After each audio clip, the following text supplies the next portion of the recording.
یعنی دوسروں کے حقوق کا خیال رکھنا یہ عدل ہے. جب کہتے ہیں فلاں عادل ہے کہ دوسروں کے حقوق کا خیال رکھتا ہے، یہ خاص معنی ہے، اس کا دائرہ چھوٹا ہے. لیکن اللہ کے لیے دونوں معنی ہے. اللہ دوسروں کے حقوق کا بھی خیال رکھتا ہے، اور جس کا جو مقام و مرتبہ ہے اللہ اسے وہی دیتا ہے. اور جو پہلا معنی ہے جب ہم اللہ کے لیے عدل بولے جاتے ہیں وہ پہلا معنی عام مراد ہوتا ہے. لہذا جو بھی ائمہ اہل بیت علیہ السلام کی امامت کا عقیدہ رکھتا ہے تو یہ اصول مذہب میں سے ہے. جب وہ اللہ کی توحید کا قائل ہوتا ہے تو وہ اللہ کی عدالت پر بھی ایمان رکھتا ہے. اس کی وجہ یہ ہے کتنی ایسی اللہ کی صفات ہیں جو اللہ کے عدل کی طرف لوٹتی ہیں. اگر آپ اللہ کی عدالت کا انکار کر دیں گے کہ اللہ نعوذ باللہ عادل نہیں ہے تو پھر آپ ان صفات کا بھی انکار کر دیں گے. مثلا اللہ کی صفت جیسے رزاق ہے، اللہ تبارک و تعالیٰ کی صفت رحمان ہے، رحیم ہے، یہ ساری عدل کی طرف لوٹتی ہیں. اللہ رزاق ہے کیوں؟ اس لیے وہ عادل ہے، جس نے مخلوق کو پیدا کیا ہے تو انہیں رزق دے گا. اللہ رحمان ہے اس لیے کہ اللہ عادل ہے، اس لیے اللہ کی رحمت عام ہے. یہ ساری صفات اللہ کی عدل کی طرف لوٹتی ہیں. لہذا قرآنی آیات کے تحت ائمہ اہل بیت علیہ السلام کے فرامین کے مطابق ہمیں اللہ کے عدل پہ ایمان رکھنا ضروری ہے. سلام علیکم. جو پہلا ان کا سوال ہے کہ باجماعت نماز میں شریک کیسے ہوتے ہیں. اب اس میں دیکھیے، اگر تو پہلی رکعت ہے پیش نماز کی، آپ چاہیں تو جب پیش نماز قیام میں ہے تب بھی شامل ہو سکتے ہیں، اگر وہ رکوع میں ہے تب بھی شامل ہو سکتے ہیں. یا پیش نماز میں دوسری رکعت ہے، آپ پھر شامل ہونا چاہتے ہیں، اس میں بھی آپ کے لیے کوئی آپشن کوئی نہیں. آپ چاہیں تو قیام میں رکعت آ کے شامل ہو جائیں، چاہیں تو رکوع میں شامل ہو جائیں. لیکن اگر پیش نماز کی تیسری رکعت ہے یا چوتھی رکعت اور پھر آپ شامل ہونا چاہتے ہیں تو اس کے لیے اگر آپ حالت قیام میں شامل ہو رہے ہیں تو پھر آپ پہ یہ واجب ہے کہ کم از کم سورہ فاتحہ کی تلاوت کریں. کیونکہ جب پہلی اور دوسری رکعت ہے اس میں تو آپ نے قرات کرنی نہیں ہے، خاموش رہنا ہے. تو لہٰذا بے شک پیش نماز ابھی دوسری صورت پڑھ رہا ہے تو آپ پھر بھی شامل ہو سکتے ہیں. لیکن اگر تیسری یا چوتھی رکعت ہے پیش نماز کی، اگر آپ قیام کی حالت میں شامل ہوتے ہیں تو آپ پہ واجب ہے کم از کم صرف سورہ فاتحہ پڑھنا واجب ہے. اور اس لیے بہتر یہ ہے کہ اگر تیسری یا چوتھی رکعت پیش نماز کی ہے، آپ کی پہلی رکعت ہے، تو جب پیش نماز رکوع میں چلا جائے تو پھر آپ شامل ہو، وہ زیادہ بہتر ہے. اور اسی طرح اگر ایک بندہ آیا ہے اور اس نے دیکھا جب نماز جماعت تو ختم ہو گئی، گھر سے چلا تھا کہ میں باجماعت نماز کا ثواب حاصل کروں، کب آیا کہ پیش نماز کی جو آخری رکعت تھی اس کے بھی رکوع سے بھی وہ آگے چلا گیا ہے، تو اب پھر وہ انتظار کرے. جب پیش نماز تشہد پڑھ رہا ہو وہ بندہ نیت کر کے تشہد میں شامل ہو جائے. جیسے ہی پیش نماز سلام پڑھے اس وقت وہ کھڑا ہو کے اگر اپنی ساری فرادہ نماز جیسے اکیلے پڑھتے ہیں ویسے پڑھ لے، اسے باجماعت نماز کا ثواب مل جائے گا. ایک طریقہ ہے. ویسے تو رکوع کے بعد نہیں شامل ہو سکتے، لیکن باجماعت نماز کا ثواب حاصل کرنے کے لیے اگر پیش نماز کا آخری تشہد پڑھ رہا ہے وہ نیت کر کے شامل ہو جائے. اس کے بعد جب وہ سلام پڑھے وہ سلام نہیں پڑھے گا، وہ کھڑا ہو جائے گا، اپنی ساری نماز پڑھے باجماعت شریک ہو جائے گا. دوسرا ان کا جو سوال ہے کہ امام زمانہ عجل اللہ تعالیٰ فرجہ الشریف سلام علیہ وسلم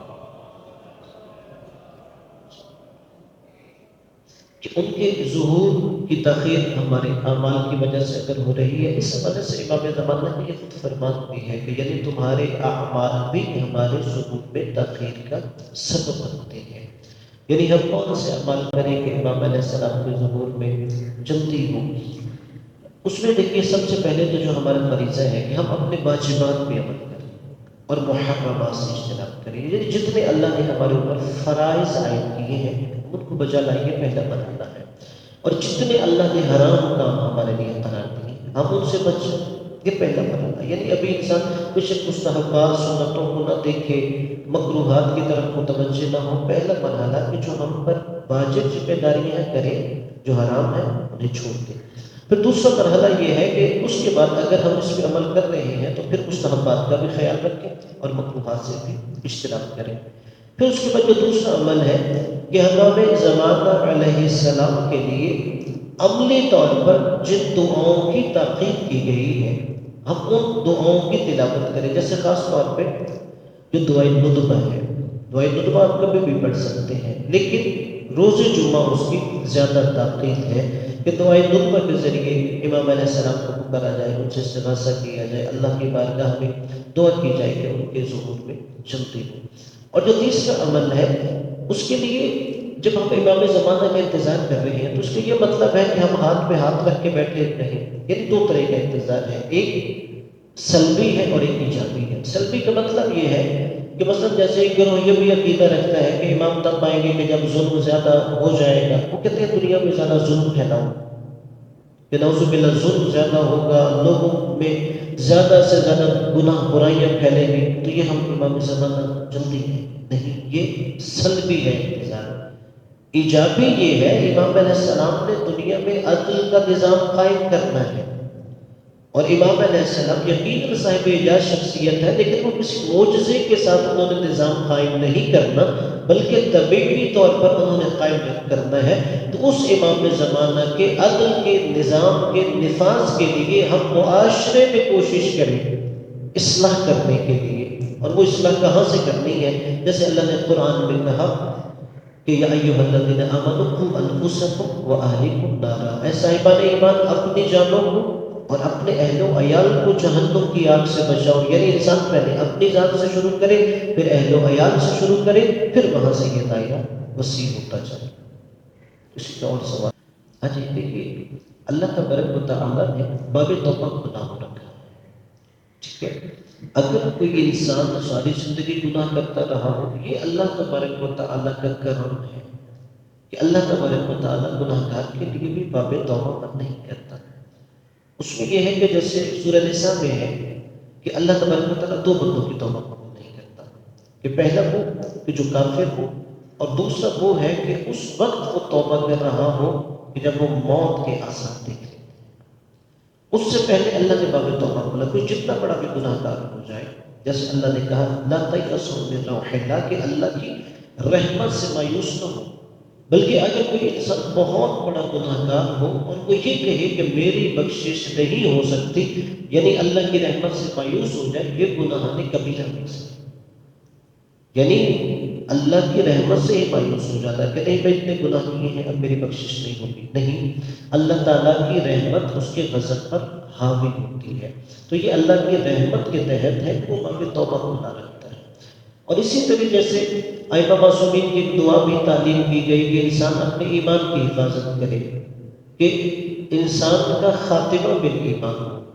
اگر تو انسان ساری زندگی مشرک بھی رہا ہو، کافر بھی رہا ہو، مرنے سے پہلے وہ طائب ہو گیا ہے، اس نے کلمہ اسلام پڑھ لیا ہے، تو اسلام اس سے پہلے والی زندگی گناہ معاف کر دیتا ہے۔